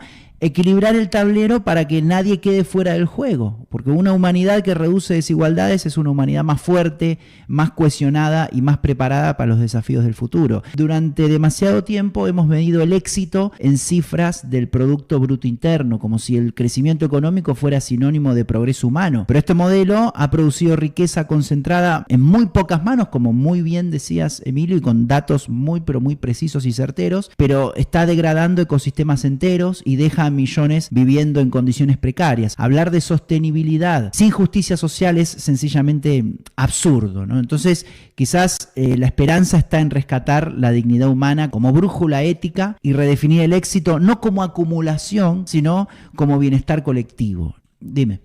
Escuchándote, he recordado un estudio que publiqué en torno al año 2019, 2018-2019, contabilizando los recursos públicos, es decir, los recursos de todos, las haciendas públicas, los recursos de los contribuyentes, que se habían desviado a la banca privada para salvarla de la crisis famosa que se desarrolló a partir del 2007-2008. Aunque hay una cierta opacidad en los datos, entre el 2007 y 2008 al 2015, los gobiernos, los estados, para salvar a la banca privada, no se salva una zapatería, no se salva a una tienda pequeña de barrio, no se salva, pero para la banca privada que dijo, nunca se ha llegado a demostrar, la verdad, pero que dijo que estaba en crisis, los estados de los recursos públicos desviaron entre el 2007 y el 2015 un montante no inferior a los 15 billones, con B, billones de euros. 15 billones de euros. Cuando vemos este montante, las cifras tienen tantos ceros que ni sabemos de lo que estamos hablando. Pero para que tengamos una idea de lo que suponen 15 billones de euros, significa que si esos 15 billones de euros, recursos públicos, en lugar de desviarlos a la banca, se hubieran dirigido a programas de alimentación, de educación y de salud en todo el mundo, habría habido dinero suficiente para financiar todos los programas de salud, alimentación y educación que se necesitan en el planeta durante 255 años. Durante 255 años. Este dato, que es también absolutamente objetivo, estamos hablando de desvío de recursos públicos sacados de las haciendas públicas, estamos hablando de datos de organizaciones internacionales que tienen contabilizado el dinero que se necesita para cubrir los programas de alimentación, educación y salud, hacemos la comparación y llegamos a esta conclusión. Por lo tanto, conclusión de la conclusión, si se quiere, se puede. Porque cuando se quiere algo, bien que se saca el dinero como para conseguirlo. El problema es que los que dominan el cotarro sí tienen intereses en desviar dinero de los contribuyentes a sus bancas, a su banca privada, pero no tienen el más mínimo interés en cubrir las necesidades que tenemos los seres humanos. Es, desgraciadamente, la conclusión. La cooperación internacional se debilita, la rivalidad entre potencias marca el rumbo del planeta. El tablero global se redefine con tensiones geopolíticas e intereses corporativos. El gobierno que ya está tomando decisiones en la sombra pretende salir a la luz en los próximos años. Sabemos que el mundo vive una reconfiguración profunda. Lo que se llama nuevo orden mundial refleja tensiones y alianzas. Al mismo tiempo, la Agenda 2030 avanza con retraso, ¿no? Menos del 20% de sus metas están en camino. Afortunadamente, la agenda que no va con retraso es la 2033, ¿no? La del proyecto Conciencia y Sociedad Distópica. El pasado mes de febrero del 25, publiqué un libro en la editorial Ecosofía que tiene como título Prognosis del horizonte venidero. En ese libro analizo lo que es el momento actual y me atrevo a hacer una prognosis de lo que vamos a vivir a lo largo de los próximos años y, desde luego, llegando hasta el célebre 2030. Percibo, Mariano, sin estar en posesión de la verdad, como hipótesis a la consideración, como decíamos al principio, percibo que el nuevo orden mundial en el año 2024 ha terminado ya de ponerse sus cimientos. Percibo que los cimientos fundamentales de lo que es ese nuevo orden ya están puestos. Cuando se va a construir un edificio, la cimentación es muy laboriosa. Con frecuencia es lo que más tiempo tarda y lo que más recursos necesita, porque es una labor farragosa.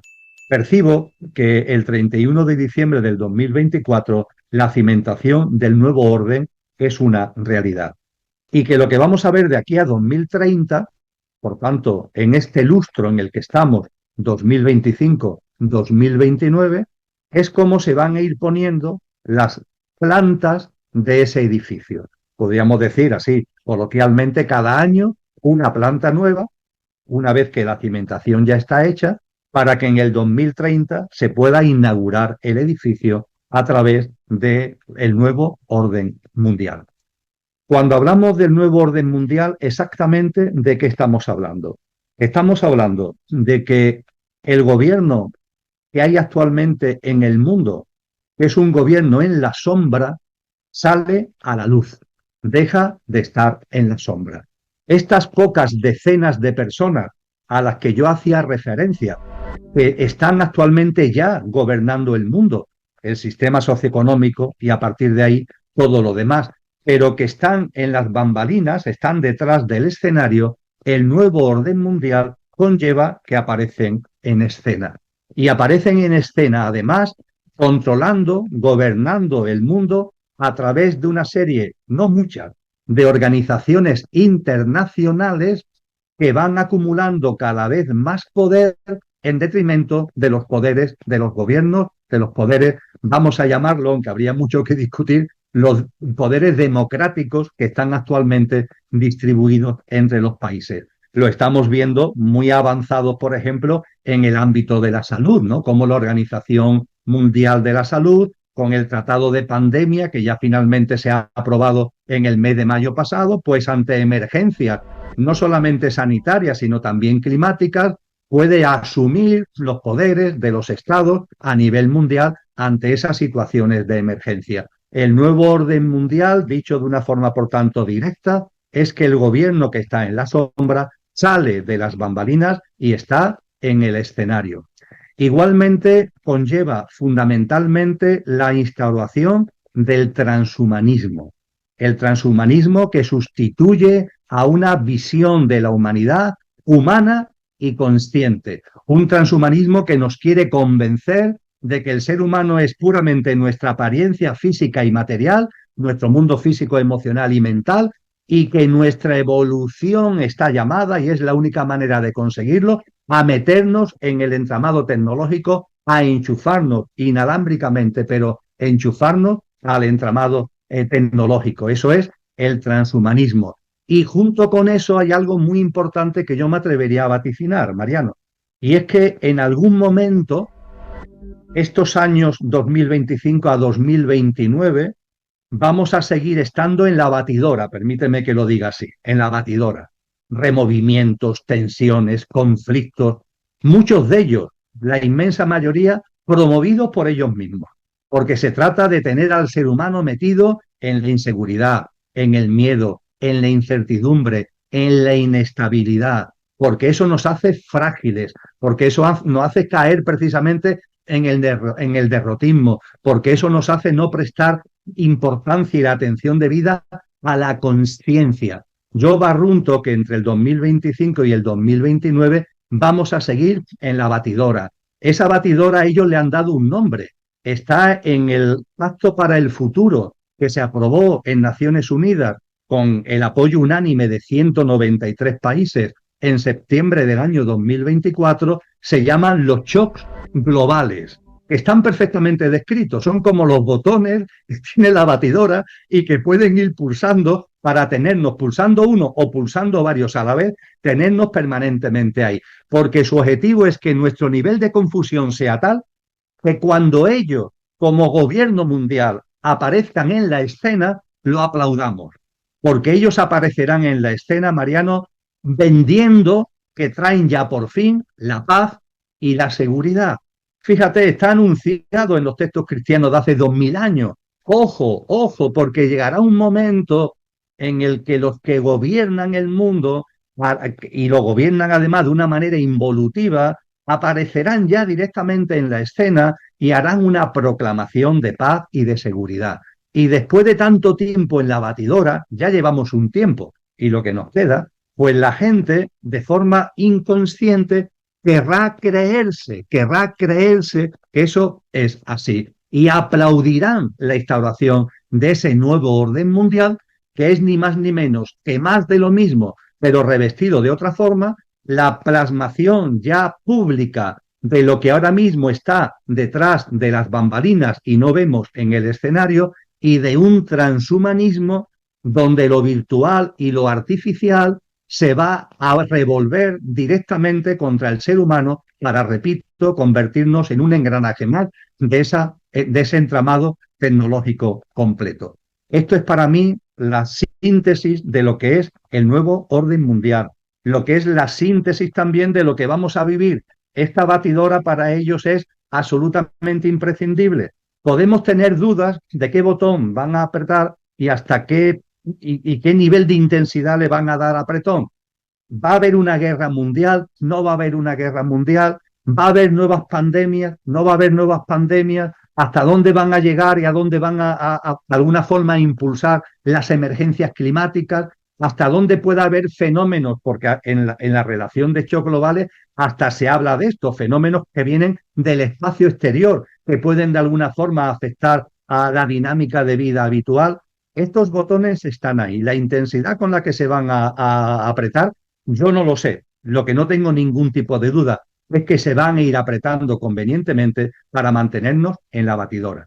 Esa batidora es lo que a mí me gusta llamar, y termino, el huracán de magnitud aceleradamente creciente. Y ante esto, Mariano, amigos y amigas, no hay otra solución que situarnos en el centro del huracán. Y eso se consigue con conciencia, situarnos en el centro del huracán. En el centro de un tifón no hay viento. En el centro de un tifón la temperatura es cálida y los cielos están despejados. En el centro del tifón. Como te salgas, te ves metido en el torbellino. Y claro, si no vivimos en conciencia, si no tomamos conciencia conociéndonos a nosotros mismos, conociéndonos los signos de los tiempos, interrelacionando el conocimiento de nosotros mismos con el conocimiento de la realidad, abriendo una dinámica de vida. Hemos incidido ya en muchos campos, ¿verdad?, de esa dinámica de vida consciente que tenemos que llevar a cabo en nuestra relación con la vida, en nuestra relación con los demás, en nuestra relación con la tecnología. Si no somos capaces de tener responsabilidad con nosotros mismos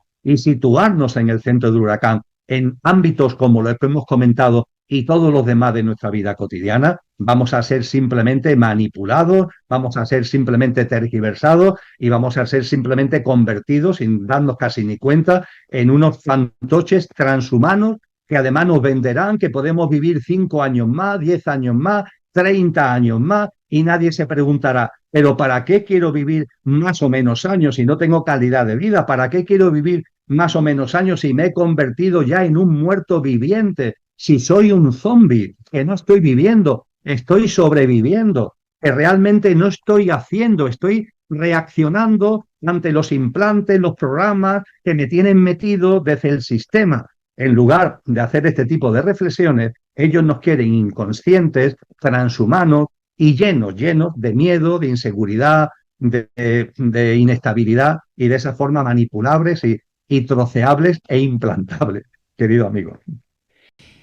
Exacto, exacto, Emilio. Te invitamos a ti, que estás viendo, estamos en vivo y en directo, hoy sábado 20 de septiembre. Te invitamos a profundizar en el libro Prognosis de un horizonte venidero. Dejaremos su portada para que lo puedan tener identificado y puedan encontrarlo también, bueno, lo pueden encontrar en el blog El Cielo en la Tierra, el blog oficial de Emilio Carrillo. Bueno, sí, la verdad que según lo que mencionas, Emilio, el panorama parece muy sombrío. Bueno, crisis climática, venimos hablando de la crisis climática, de las desigualdades crecientes, de la concentración tecnológica, el monopolio de la tecnología, la inteligencia artificial. Lo más duro es reconocerlo, ¿no? El sistema actual no es que está en crisis, sino que el sistema es la crisis. Es la crisis.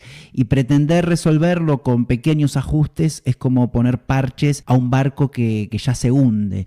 Sin embargo, la historia nos enseña algo importante. Las crisis también son catalizadores de cambio. Nos colocan frente a un espejo y nos obligan a elegir. La humanidad tiene hoy la oportunidad, quizás la última de esta humanidad, de construir un nuevo paradigma basado en el cuidado mutuo, la justicia social y el respeto profundo por la naturaleza. Y el reto no es menor, decidir si seguimos defendiendo un sistema, como tú bien dices, depredador, que nos lleva directo al colapso, o si nos atrevemos a reinventarnos colectivamente. Hoy el desarrollo sostenible que proclama la Agenda 2030 no es más que un maquillaje verde, ¿no? Campañas de marketing que aparentan compromiso ambiental o compromiso de otras índoles, mientras se mantienen intactos los mecanismos de explotación y desigualdad. Claro, reciclar plásticos no basta si seguimos sosteniendo un modelo basado en el consumo excesivo y en la sobreexplotación de recursos naturales. Los países ricos y las élites corporativas, lejos de dar el ejemplo, buscan salvarse a sí mismos. Es un sistema egoísta, dejando atrás a los más vulnerables. Y esta falta de solidaridad convierte a la Agenda 2030 en un documento de buenas intenciones desconectado de la realidad. Por nombrar un ejemplo, Emilio, tú conocerás muy bien, en 2015 casi todos los países del mundo firmaron un acuerdo de París con un objetivo claro, ¿no? Mantener el aumento de la temperatura global por debajo de 2 grados centígrados, idealmente un 1,5. Los países desarrollados prometieron $100.000 millones anuales para apoyar al sur global en adaptación y mitigación. ¿Pero qué resultados se obtuvieron? Nada. O sea, las metas nacionales no son obligatorias, es decir, ningún país puede ser sancionado si incumple. Lo voluntario reemplazó a la obligación y el compromiso. Además fue insuficiente, porque incluso si todos cumplieran lo prometido, el calentamiento superaría los 2 grados centígrados. Y la cifra esta de $100.000 millones anuales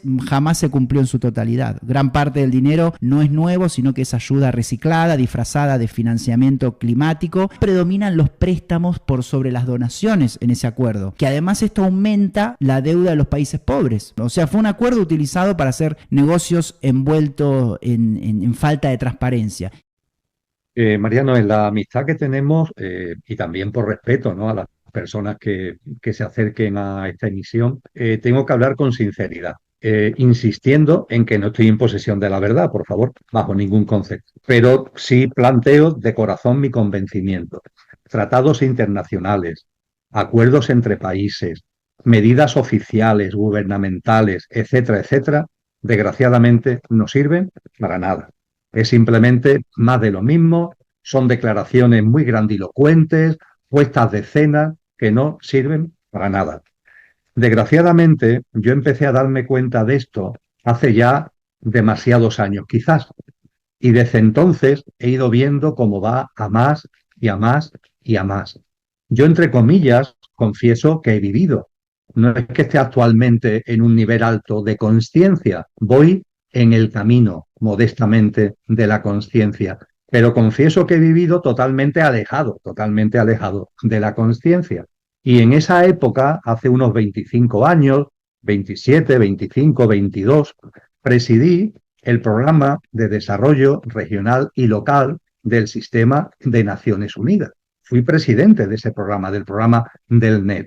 Y ahí tuve oportunidad excelente, el privilegio de percibir cómo funcionan todas esas instituciones, cómo esos programas, esos mecanismos.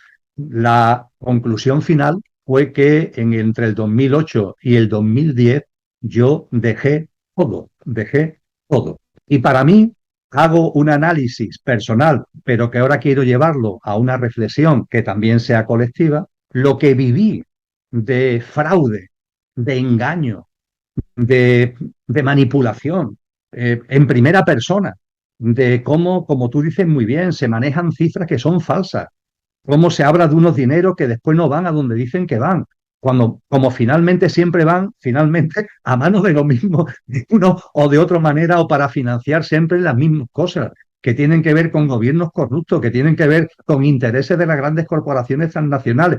Cuando todo eso hay un momento determinado que me llevó, tú lo sabes, a dejar todo. Dejé toda esa vida por completo. En el 2010 dejé incluso la docencia universitaria porque sentí que había un reclamo en mi interior de mi verdadero ser, no de este tal Emilio, sino lo que está encarnado en él, que me exigía caminar de otra manera y modestamente en esa senda es por la que voy andando. Y lo quería llevar a una reflexión colectiva, y esa reflexión colectiva lo voy a hacer con el experimento de la rana hervida.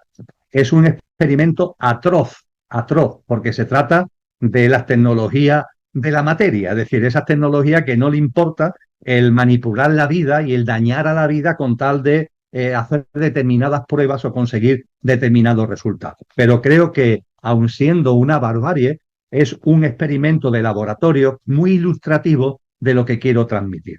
El experimento de la rana hervida consiste en que si tú coges una rana, la metes en un recipiente de cristal con el agua natural en ese recipiente, agua a temperatura natural, y la pones en un hornillo y ese recipiente lo vas calentando poco a poco, la ranita no se da cuenta de que el agua va aumentando la temperatura poco a poco. Es más, cuando va aumentando ligeramente la temperatura, a la ranita le parece agradable.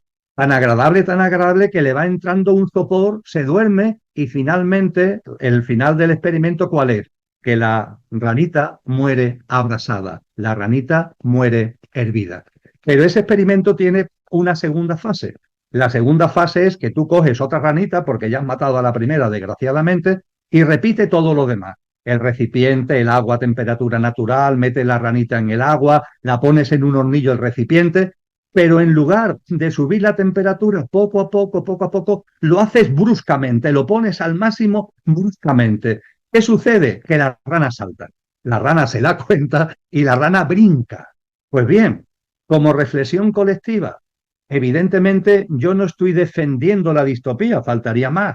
No estoy defendiendo la barbarie, no estoy defendiendo ni justificando todo lo que está ocurriendo y que tú y yo venimos brevemente, sintéticamente, en algunos aspectos poniendo de manifiesto, pero sí quiero subrayar el hecho de que los apretones que estamos viviendo son una oportunidad de conciencia para que brinquemos, para que saltemos y para que no sigamos ahí en esa tontería, en esa inconsciencia que nos llevaría finalmente a lo que desgraciadamente casi empezamos a hacer: zombies, seres que aparentamos vivir, pero que realmente no estamos viviendo, sino sobreviviendo. Entonces creo que es muy importante que seamos conscientes que estos apretones, vuelvo a decirlo, en lugar de caer en el victimismo, en lugar de caer en el derrotismo, que lo veamos como oportunidades de conciencia. Yo soy responsable de mi vida al 100%. Sí, que hay influencias externas que me quieren manipular por aquí o por allí, que tengo unas necesidades básicas que cubrir y que ellos tienen muchos resortes para condicionar cómo cubro esas necesidades básicas. Indudable, pero siempre hay margen de maniobra, siempre hay margen de maniobra. Y ese margen de maniobra es el que tenemos que aprovechar. Estos apretones son una oportunidad Ellos, los apretones, lo quieren usar, como decía antes, para atontarnos entre tanto removimiento, metidos en la batidora, ¿no? Para que seamos inconscientes y llenos de miedo y de inseguridad. Y nosotros lo que tenemos que hacer es darle la vuelta. De eso se trata la Agenda 2033. Darle la vuelta. Darle la vuelta en mi vida, para empezar, en mi vida, porque es mi responsabilidad directa. Y a partir de ahí, darle la vuelta en mis relaciones con los demás y en mis relaciones con la naturaleza y con la vida. Y en eso hay que avanzar e ir ampliando en círculos concéntricos, porque cuando empezamos a andar este camino, claro que podemos hacer cosas. Y tantas cosas. Diariamente, en cada momento del día podemos hacer cosas. Que no nos dejemos nublar la mirada por los telediarios. Yo, lo que está pasando en no sé qué sitio puede tener mi solidaridad, pero lo que yo puedo hacer realmente es en mi ámbito cotidiano. Y cuando me doy cuenta de eso, me doy cuenta de la cantidad de cosas que puedo hacer cuando he tomado la decisión, como la rana, de brincar y de tomar conciencia. Más de 110 millones de personas están desplazadas en el mundo, la cifra más alta de la historia. Millones se ven forzados a dejar sus hogares por guerras, pobreza o el clima. La verdadera solución no está en muros, sino en derechos, dignidad y justicia global. Que las migraciones están presentes desde los orígenes humanos. Hoy en la humanidad alcanzan una magnitud inédita. Y tras cada movimiento hay historias de esperanza y dolor, pero también la huella de desigualdades que expulsan a millones de sus hogares. Y el impacto de las migraciones es económico, es social, es cultural. Pero también pueden aportar innovación y diversidad, pero también se generan tensiones y se generan temores. Está el tema ahí hay mucha tensión, bastante ambiguo. Está también esta gran deportación que se hizo en Estados Unidos. El factor climático también hace que muchas personas abandonen sus hogares por las guerras, los conflictos bélicos. Hoy sinceramente es un tema que preocupa, ¿no? Preocupa. Y más allá de cifras, lo esencial es ver la migración como un fenómeno humano que nos reta a integrar diversidad y garantizar derechos. Lo cierto es que ningún muro material o legislativo detiene la desigualdad. Es hora de llenarnos de solidaridad y de construcción de sociedades inclusivas. Entonces, este es un gran reto para los países en el marco de las inmigraciones. Recientemente, Mariano, bueno, tan recientemente como que en la comunidad de Telegram del proyecto Conciencia y Sociedad Distópica, hoy estamos a sábado 20 de septiembre del 2025, pues el pasado lunes, es decir, el lunes 15 de septiembre del 2025, publicamos el informe Inmigración y Consciencia. Es un informe de 24 páginas donde analizo con detenimiento el fenómeno de la inmigración desde una perspectiva que al menos pretende, ser consciente. Ese texto está a disposición de todos los interesados en la comunidad de Telegram del proyecto. Y fue emitido lo que es la exposición. Evidentemente, la exposición del texto fue más breve, porque si no tendría que estar hablando horas y horas para desarrollar 24 páginas, pero fue emitido por Ecocentro Televisión, de tal forma que en mi canal de YouTube, en el canal de la Academia de la Consciencia, está ese vídeo a disposición de quien quiera verlo. Pero yo aconsejo, más que el vídeo, ir al informe completo, porque hay muchos datos, hay muchas reflexiones y creo que se va desarrollando un hilo conductor interesante en orden a responder lo que tú acabas de plantear. Dicho esto, decíamos al principio de este diálogo que ojo con caer en la confrontación, en la dualidad, en polarizarnos. Estamos viendo esto con lo que tiene que ver con los flujos migratorios. Hay una polarización en la opinión pública, hay una tensión creciente en la opinión pública y es una tensión además que está siendo favorecida por aquellos que precisamente beben e incitan a esa confrontación y a esa división, porque nos quieren con miedo, inseguros, en la incertidumbre y además separados y divididos. Es la forma precisamente de promover la deshumanización. Y han visto un caldo de cultivo en lo que tiene que ver con los flujos migratorios. Los flujos migratorios siempre han existido. Es verdad que de un tiempo a esta parte están aumentando. Y es muy importante, Mariano, en el informe este que comparto, los datos son clarísimos, de que cuando hablamos de flujos migratorios, la mayoría de las personas que se mueven por el planeta no se mueven por pobreza, por hambruna o huyendo de una guerra, huyendo de la muerte, que por supuesto las hay en un número significativo.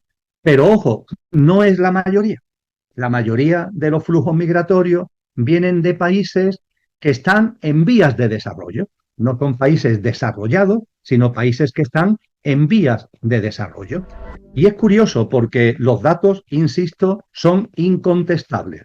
Un tanto por ciento depende mucho de la zona del mundo, pero desde luego cuando hablamos de la inmigración que llega a Europa, el tanto por ciento claramente mayoritario, la inmigración que llega a España, pongamos por caso, el tanto por ciento claramente mayoritario no viene de países pobres, entre comillas, donde la gente esté huyendo de la pobreza. No viene, por ejemplo, del Sahel, que es esa zona que se mueve entre el Sáhara y Sudán, donde hay 10 países donde la situación socioeconómica es absolutamente desesperada. Pues bien, el mayor flujo migratorio no viene de ahí, sino que viene de países que tienen un cierto nivel de desarrollo. Países de Hispanoamérica y países del norte de África, fundamentalmente de Marruecos. Esto es importante que lo tengamos en cuenta porque a la inmigración hay que darle una atención solidaria y de acogida. Esa es mi percepción. Yo percibo que si los capitales pueden moverse por el mundo, si las transnacionales pueden moverse por el mundo, como hemos compartido, sin barreras ni fronteras, ¿cómo el ser humano no se va a poder mover por el mundo? Es una contradicción. Ahora bien, claro, para que eso sea sostenible, para que esa acogida sea sostenible, hay que tener unos parámetros de sostenibilidad. Y esos parámetros de sostenibilidad, que son los que en ese informe yo intento poner de manifiesto, la verdad es que ya a estas alturas son muy conocidos. Y yo lo resumiría de la siguiente manera. A una persona que viene huyendo de la muerte, que viene huyendo de la pobreza, que viene huyendo de la guerra, etcétera, etcétera, hay que darle una atención absoluta y completa. Por ejemplo, a los menores que vienen de esos países. Hay que darle una atención completa. A esos menores hay que darle acogida, hay que atenderlo en lo primario, hay que tutelarlos e incluso darle educación y darle sanidad hasta que sean mayores de edad. Porque de donde vienen no hay nada. Lo que hay es muerte, hambre, guerra. Y ante eso nuestro corazón tiene que abrirse. Y ese corazón que se abre, además, también utiliza la inteligencia. Y la inteligencia que nos dice que las sociedades europeas, Mariano, vamos a hablar con claridad, son demográficamente decadentes. Demográficamente decadentes. Son demográficamente decadentes porque tienen una curva descendente de población, porque los niveles de natalidad han caído por los suelos. Y el nivel de mortalidad, cuando se compara con el de natalidad, presenta un saldo vegetativo negativo. Concretamente, España, que tenía 39 millones de habitantes en el año 1999, las prospecciones demográficas hacen que en el 2025 debería tener no más de 34 35 millones de habitantes, de 39 a 34 o 35, un declive demográfico. Pero junto con el declive demográfico hay un envejecimiento de la población. No solamente es que se pierde población, es que hay un envejecimiento porque la esperanza de vida aumenta, no, la natalidad es muy baja, la esperanza de vida aumenta, con lo que el envejecimiento poblacional es altísimo. Y eso tiene repercusiones sociales, tiene repercusiones económicas enormemente importantes. Ante esto, la llegada de inmigrantes, ¿qué facilita al país? Pues que la curva demográfica, en lugar de ir para abajo, vaya para arriba. Y que de esa forma la tendencia al envejecimiento, los efectos de ese envejecimiento económicos, sociales, se minoren, se palíen. Es lo que ha pasado en España. España de los 39 millones no ha bajado a 34, ha subido a 49 millones. Y eso ha hecho también que en la economía española el Producto Interior Bruto al que tú hacías referencia esté creciendo al haber una mayor población. Incluso el PIB per cápita últimamente está teniendo también una mejora, lo que evidentemente, cuando decía antes, tenemos que utilizar el corazón, pero también la cabeza. El corazón nos lleva a la solidaridad, a la acogida, y la cabeza nos lleva también a darnos cuenta de que esos flujos migratorios no están aportando cosas.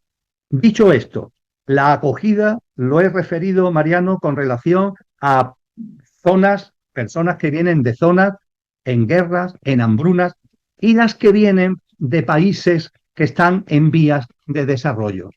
¿Hay que darle la misma atención? Bien, la respuesta es no. Hay que tener sentido común. Vamos a ver, un chico que me viene, un niño, niña que me viene del Sahel, de esa zona de pobreza y de hambre y de guerra, hay que darle toda la acogida del mundo y tutelarlo y darle todo lo necesario para que sobreviva y para que crezca en condiciones. Ahora, a una persona que viene, a un niño o niña que viene de un país que ya tiene un cierto nivel de desarrollo, los tratados internacionales, las convenciones del niño de Naciones Unidas, los tratados de la Unión Europea, dicen que no, que lo que hay que hacer es darle una atención inmediata, claro, faltaría más, pero después promover el regrupamiento familiar. Es decir, que a ese niño o niña, una vez atendido, hay que repatriarlo al país de origen para que vuelva con su familia, con sus padres, con su madre y con su familia. Porque no es un país en situación de riesgo, es un país que tiene un cierto nivel de desarrollo. Para que entendamos lo que es un país en una situación de riesgo o en cierto nivel de desarrollo. España vivió una explosión de salida de la gente, una salida de que eran emigrantes, no fueron inmigrantes en otros países, enormes. ¿Y cuándo lo vivió?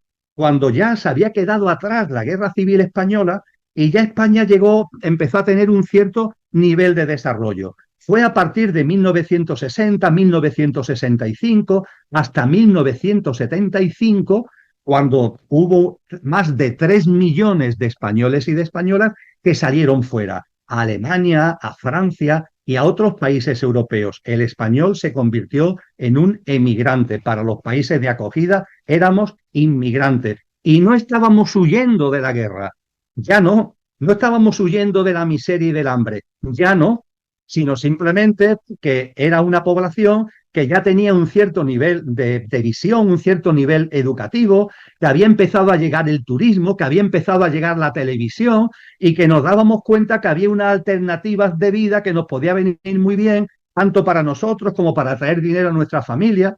Y claro, ante ese flujo migratorio, la respuesta no puede ser la misma que ante el flujo migratorio de los países donde la gente se está muriendo. No puede ser la misma.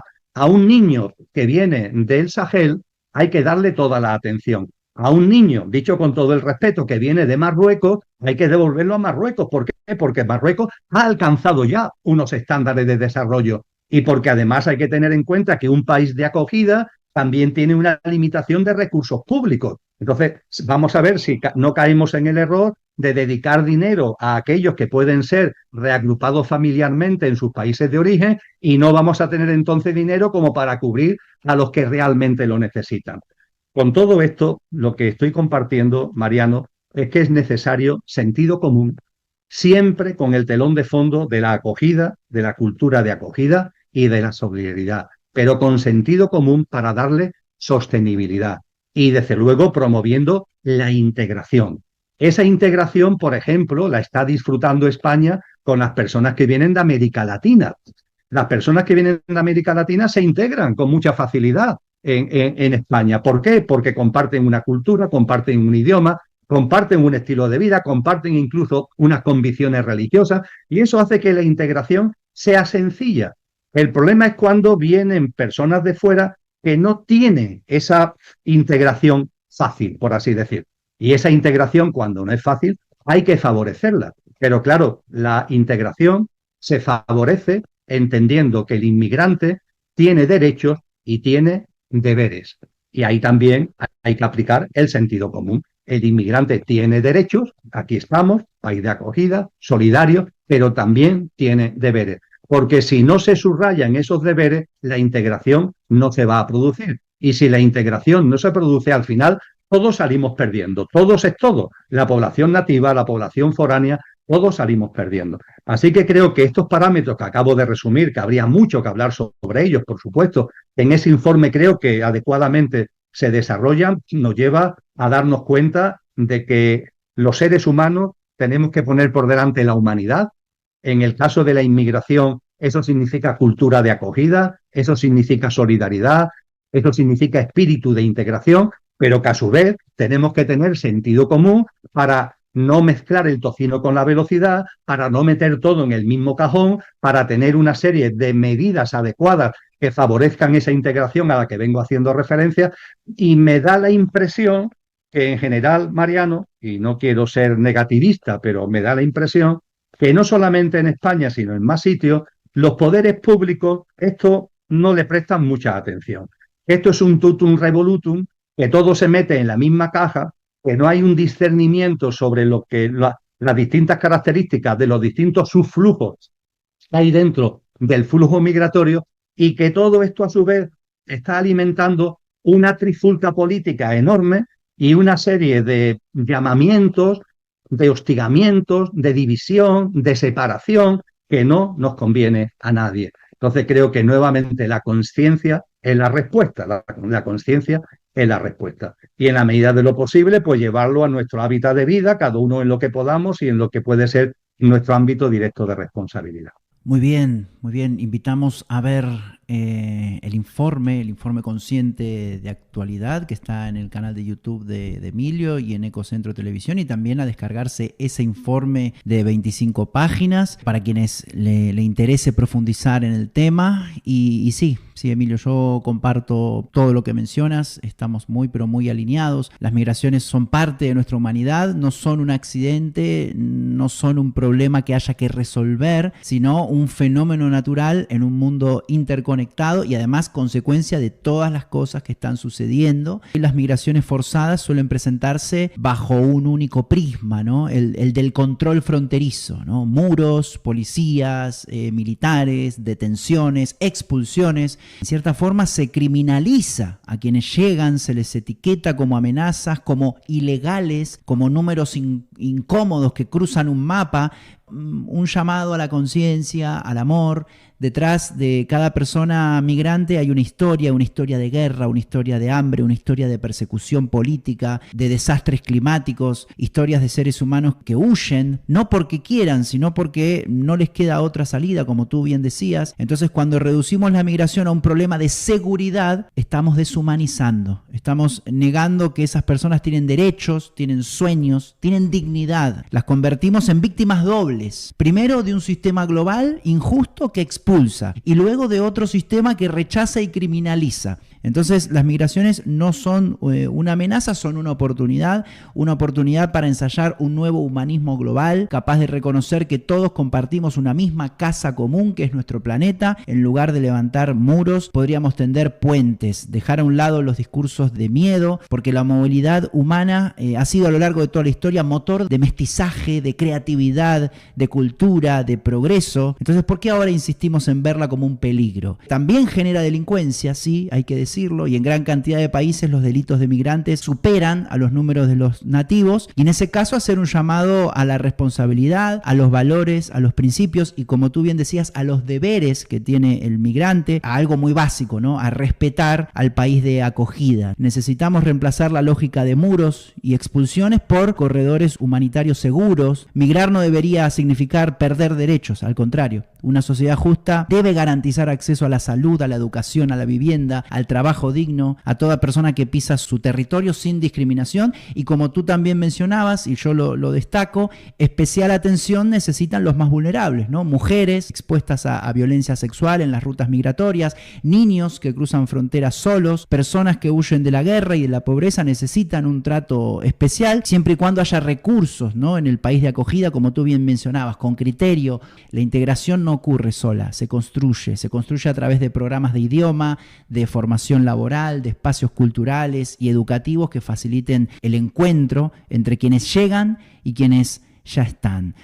Pues permíteme, Mariano, que para concluir enfatice nuevamente lo que considero que es fundamental: la conciencia. No nos dejemos arrastrar en el pesimismo, en el victimismo, en el derrotismo. Utilicemos el símil, por bárbaro que sea, de la rana hervida. Vamos a dar el salto. Vamos a dar el salto cambiando nuestra dinámica de vida, cada uno la suya. En la medida en que vayamos abriendo una dinámica de vida más consciente, más amorosa, más solidaria, vayamos siendo nuestra mejor versión, vayamos siendo, como decía Antonio Machado, mejores personas, personas buenas en el buen sentido de la palabra, nos abrimos, generamos vínculos, generamos círculos, círculos que llegan a otros seres humanos, círculos que nos relacionan de otra manera con la vida en general, con la naturaleza y con la tierra. Y ese es el camino. Estamos efectivamente en una distopía inmensa, pero a su vez es una enorme oportunidad para la conciencia. Finalmente todo tiene su porqué y su para qué. Todo tiene su sentido profundo y posiblemente el porqué y el para qué de la distopía tremenda que estamos viviendo es precisamente la oportunidad para la conciencia, para que demos ese salto hacia adelante y para que inauguremos en nosotros una mirada nueva, unos ojos nuevos que vayan generando ese mundo nuevo. Es responsabilidad de cada uno en su día a día y en su entorno más inmediato y cotidiano.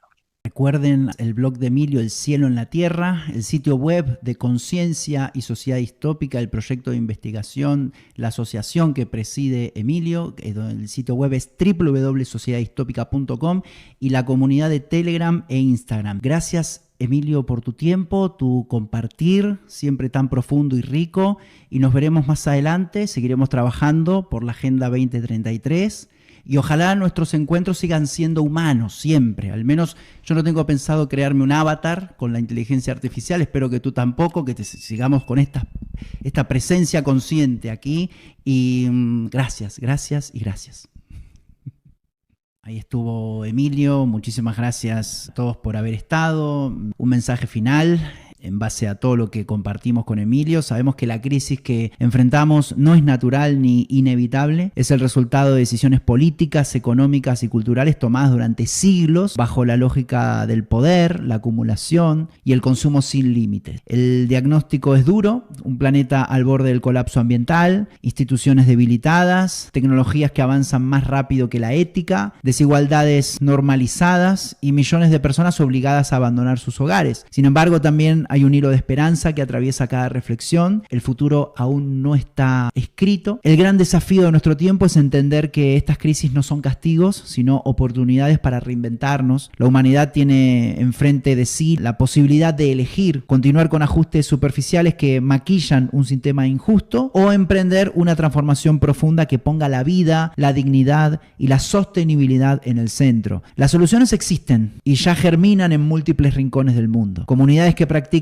otra relación con la naturaleza, jóvenes que lideran movimientos de justicia climática, colectivos que democratizan la información, proyectos tecnológicos éticos y experiencias de cooperación que demuestran que otro camino es posible. No partimos de cero. Lo que necesitamos es valentía, es ética, es conciencia y voluntad de priorizar el bien común sobre el interés inmediato. No basta con sobrevivir en un planeta herido, debemos atrevernos a transformarlo, así que invitamos a reconocer la gravedad del momento, pero también a asumir la responsabilidad de construir un nuevo horizonte, porque la historia demuestra que los grandes cambios nacen de las crisis y esta vez no será diferente. Este cierre no es un punto final, sino un llamado a convertir la indignación en acción, la incertidumbre en creatividad y la esperanza en compromiso. El futuro que soñamos, un futuro de justicia, de sostenibilidad, de dignidad y de conciencia, no llegará solo. Lo estamos creando juntos desde abajo y hacia afuera. Nada más. Gracias por la compañía. Recuerden suscribirse, recuerden comentar, recuerden poner like, compartir, que eso influye mucho para que este vídeo llegue a otras personas. Y te esperamos en el próximo video. Gracias por formar parte de este canal. Adiós.